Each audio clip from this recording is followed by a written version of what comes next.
On behalf of St James Ethics Centre, the Wheeler Centre, the Melbourne Food and Wine Festival, The Age, the City of Melbourne and the ABC, all of whom have worked together to make this event possible, I'd like to welcome Philip Wollen.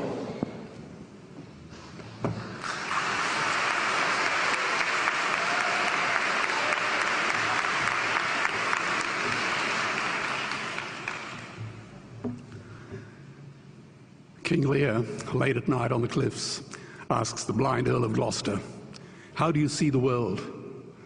And the blind man Gloucester replies, "I see it feelingly.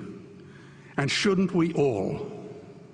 Animals must be off the menu because tonight they are screaming in terror in the slaughterhouses, in crates and in cages, vile, ignoble gulags of despair." You see, I heard the screams of my dying father as his body was ravaged by the cancer that killed him. And I realized I'd heard those screams before. In the slaughterhouse, their eyes stabbed out and their tendons slashed, on the cattle ships to the Middle East, and the dying mother wail as a harpoon explodes in her brain as she calls out to her calf. Their cries were the cries of my father. And I discovered that when we suffer as equals.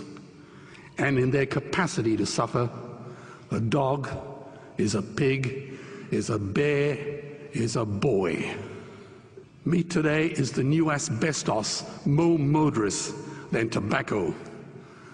CO2, methane and nitrous oxide from the livestock industry are killing our oceans with acidic, hypoxic dead zones. 90% of small fish are ground up into pellets to feed to livestock. Vegetarian cows today are the world's largest ocean predators. The oceans are dying in our time. By 2048, all our fisheries will be dead, the lungs and the arteries of the earth. Billions of bouncy little chicks are ground up alive simply because they are male. Only 100 billion people have ever lived. 7 billion people live today. And yet we torture and kill 2 billion sentient living beings every week. 10,000 entire species are wiped out every year because of the actions of one. And we're now facing the 6th mass extinction in cosmological history. If any other organism did this, a biologist would call them a virus. It is a crime against humanity of unimaginable proportions. But happily, the world is changing. 10 years ago, Twitter was a bird sound. www was a stuck keyboard. Cloud was in the sky. 4G was a parking space. Google was a baby's burp. Skype was a typo. And Al-Qaeda was my plumber. Victor Hugo said, "There is nothing more powerful than an idea whose time has come." Well, animal rights today is now the greatest social justice issue since the abolition of slavery. Do you know there are over 600 million vegetarians in this world? And that is bigger than the United States, England, France, Germany, Spain, Italy, Canada, Australia, New Zealand, all put together. If we were one nation, we would be bigger than the 27 nations of the European Union. Can you believe that? And despite this massive demographic footprint, we are still drowned out by the raucous hunt and shoot and killing cartels who believe that violence is the answer when it should not even be a question. Meat kills animals, kills us, and is killing our economies. Medicare has already bankrupted the United States. They will need $8 trillion invested in Treasury bills just to pay the interest, and they have precisely zero. They could shut down every school, Army, Navy, Air Force, Homeland Security, Marines, CIA, and FBI, and they still will not have the money to pay their doctor bills. And our Cornell and Harvard say that the optimum amount of meat in a healthy human diet is precisely zero. Water, as you know, is the new oil. Nations will soon be going to war for it. Underground aquifers that took millions of years to fill are now running dry. It takes 50,000 liters of precious drinking water to make 1 kilo of beef. Today, 1 billion people are hungry. 20 million people will die from malnutrition. Cutting meat by only 10% will feed 100 million people, and eliminating meat will end starvation forever. If everyone ate a Western diet, we would need 2 planet Earths to feed us. We've only got one, and she is dying. Greenhouse gas emissions from livestock is 50% greater than transport, as Peter said. Cars, trains, buses, ships, lorries, the whole lot. And as I travel around the world, I see poor countries who sell their grain to the West while their own children starve in their arms. And the West feeds it to livestock so we can eat a steak? Am I the only one who sees this as a crime? Believe me, every morsel of meat we eat is slapping the tear-stained face of a hungry child. When I look into her eyes, do I remain silent?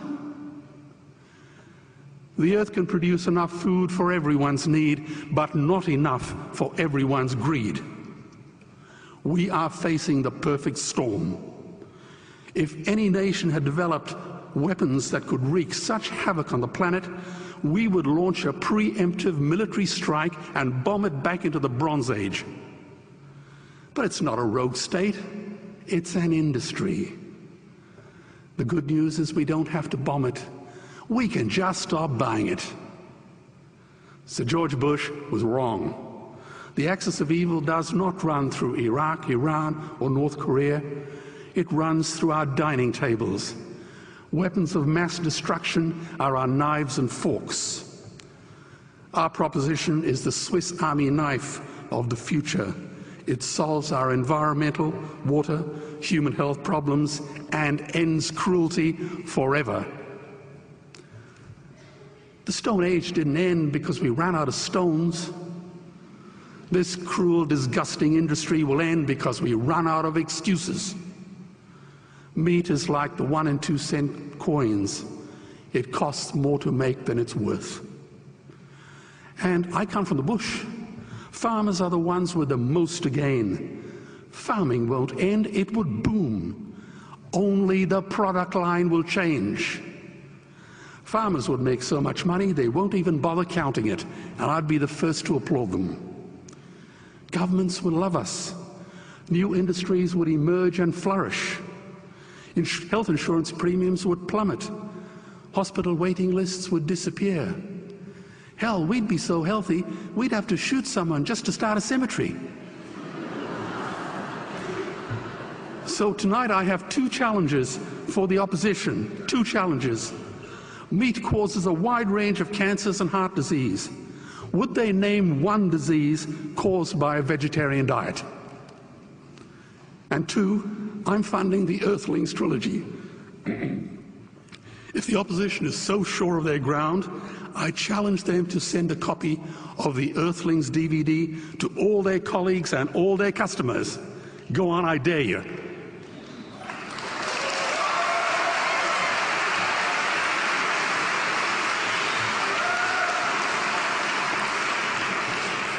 Animals are not just other species, they are other nations, and we murder them at our peril. The peace map is drawn on a menu. Peace is not just the absence of war, it is the presence of justice. Justice must be blind to race, color, religion, or species. If she's not blind, she will be a weapon of terror. And tonight, there is unimaginable terror in those ghastly Guantanamos we call factory farms or slaughterhouses. Believe me, if slaughterhouses had glass walls, we wouldn't be having this debate tonight. You see, I believe another world is possible. And on a quiet night, I can hear her breathing. Let's get animals off the menu and out of these torture chambers. Please vote tonight for those who have no voice. Thank you.